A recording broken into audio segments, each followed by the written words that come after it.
क्या वाक़तन ये मुश्किलात काफ़ी संगीन नौयत की आपको लगती हैं इन टर्म्स ऑफ कि पाकिस्तान तहरीक इंसाफ आने वाले इलेक्शन में हिस्सा ले सकेगी? जिन लोगों से भी दरखास्तें ये दिलवाई गई हैं और दिलवाई जा रही हैं, वो पाकिस्तान तहरीक इंसाफ को जनरल इलेक्शन से बाहर करने की कोशिशों का हिस्सा है।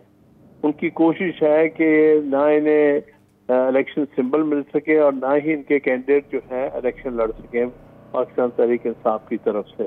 तो ये सारी सोची समझी एक स्कीम के तहत हो रहा है। उसके पीछे एक ही मकसद है कि पाकिस्तान तहरीक इंसाफ को किस तरह से हम इलेक्शनों से बाहर करें। ये तो बदनीयती की बुनियाद पर अगर इन इलेक्शंस को नहीं माना जाता और पार्टी को डिस्क्वालीफाई किया जाता है इलेक्शन लड़ने से, तो ये वाज़ेह तौर पर बदनीयती पे मबनी होगा। हमारा पूरा शक गुजरता है कि ये जो इलेक्शन कमीशन है वो भी इसमें पूरी तरह मुलव्वस है। वो चाहते हैं कि इलेक्शन में ये हिस्सा ना ले सके। तो ये बात तो बड़ी वाज़ेह नजर आती है। ये तो जानबूझ के सारा काम किया जा रहा है। इसके पीछे कोई और वजूहात और उसके पीछे कुछ और लोग हैं जो चाहते हैं कि पार्टी को बाहर रखा जाए। पार्टी ने वाज़ेह फैसला किया हुआ है कि चाहे जैसे भी इलेक्शन हो रहे हैं हमने उसमें हिस्सा लेना है और हमने फील्ड खाली नहीं छोड़ना, क्योंकि सारी कोशिश ही असल में ये हो रही है